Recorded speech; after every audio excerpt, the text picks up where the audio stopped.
Yo, what is going on, guys? It is your boy Optic Scumpy, bringing you another Modern Warfare 3 public match gameplay on the map Seatown. And it feels a little bit weird sitting down to actually do a commentary, because I have not done one in like 4 or 5 days now, because I was at EGL. And that is the topic of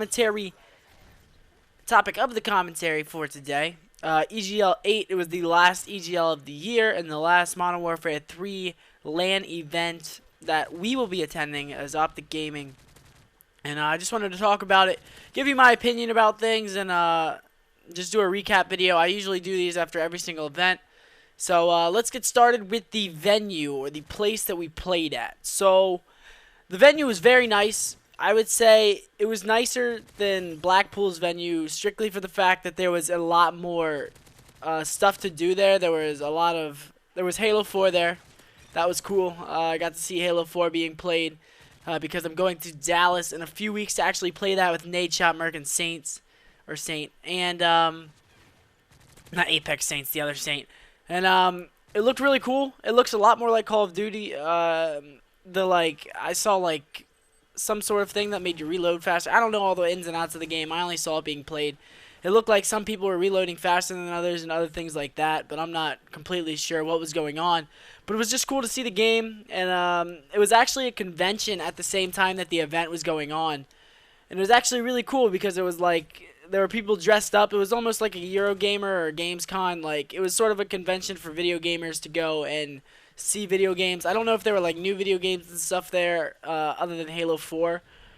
But I knew that there were a lot of retro games, like games on the Atari, games on regular PS3, not PS's, PlayStations. And there was just a lot to do there. So it was really fun. It was a lot more interesting than last time to be at the venue. It wasn't bland. It was tasteful. There was a lot to do. So it was cool. The venue was nice. Definitely rate it better than Blackpool. Now let's talk about Manchester as a whole.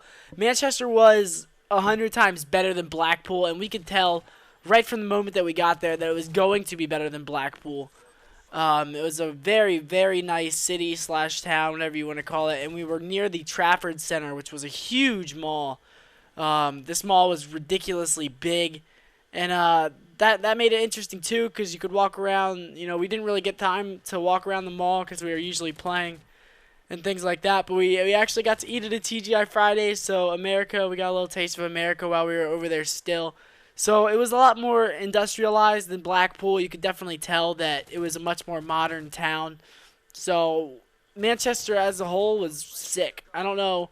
Obviously, we weren't in the city of Manchester. I don't even know if it's like an actual city like New York City or Chicago or something like that. But that town was nice. So props to that town. Definitely better than Blackpool. Gave us a nice little taste of Europe that was actually enjoyable for all of us to be in. Now let's talk about the people that were actually there. The people that were actually there were a lot more friendly and much more, social than the people in Blackpool. There were actually people that I didn't even know that would like, not like gamers or anything, like people that I legit like didn't know. They didn't know what gaming was. They came up to us because we had to walk through this mall, the Trafford Center, to actually get to the venue from our hotel, because that was like an easier way than walking the whole way around the mall. I mean, because the mall was so big, so it took a long time to go around. So we just made a shortcut through it. And there were people that I didn't even know that were just like coming up to us like, "What are you guys doing? Like, do you guys play sports?" And then we were like, "Nah, we play video games." And they were like, "Oh, that's cool. Like, what gun do you use?" Like, people were very social. And they were very sociable, and they would come up to you and try and talk to you. So I thought that was really cool, because usually in America, people will keep to themselves most of the time. But they were very friendly, and they came up and pretty much asked us, what they wanted to know. What they were interested, obviously, because we were walking around in our Optic jerseys. And people actually knew who Optic were that, weren't playing video games at the event. They were like, "Oh, Optic Gaming, I've seen them on YouTube," or something like that. And they didn't know about the whole professional Call of Duty scene that we were involved in, but they knew about the YouTube Optic Gaming, which is awesome, or Optic Nation, because that is our sponsor, and that's just pretty cool that they knew about that. But I mean, they have 600,000 subs, so a lot of people do know about that. But yeah, that was really cool. They were really nice people, and the accents weren't as heavy. There were a lot more people that I could actually understand there. Like, in Blackpool, there were a bunch of people that had very, very heavy accents, and you like couldn't even understand them because it sounded like they were slurring, and they were all over the place. But the people in Manchester spoke a lot more proper English, and I could actually, hear and decipher what they were saying. So that was pretty cool as well. Little things that are just different about the towns, and you can definitely tell because I think Manchester is more in central Great Britain, and then Blackpool is like on the western coast. So I don't know. I guess that's like the way that their languages are just. I guess that's like slang. Like we have our southern and stuff, and they have like northern and southern, and I don't know. It's just weird seeing that. It's cool at the same time though. You got to see a mixed variety of things while we were there. Now I want to talk about the tournament itself, which I have a few things that I'm going to critique them on. A few things that they could definitely do a lot better for the Americans because I thought it was bullshit, but I'll tell you what happened. So, we were playing all day. We were playing, in our tournament. We were getting our matches done, moving on in rounds and all of that good stuff. And they don't really have a set plan for the main stage. So, the Halo 4 people are like, we want the main stage, and that's understandable because Halo 4 hasn't ever been streamed like an actual tournament before, and it was a semi-tournament. It was an exhibition match that they put on, but they took time from the main stage, which left us not being able to play for a while, and the Americans obviously are used to their time zone and they're jet lagged. And we had to play the grand finals match at like 1 in the morning, which I thought was absolutely ridiculous. Like myself and my teammates were falling asleep, not literally, but like we were very, very tired while we were playing, and it was just so apparent because we were playing really, really awful. Not all of us, we all had our maps and stuff, but as like a unit, we definitely didn't play the way that we usually play, and you could tell that our tiredness was affecting us, which is the first time it really has affected us. Usually, we're good with the jet lag. Like we usually try to get a lot of rest before we play and stuff. And that time it was just not possible. We rested as much as we could. It's just we played so late at night.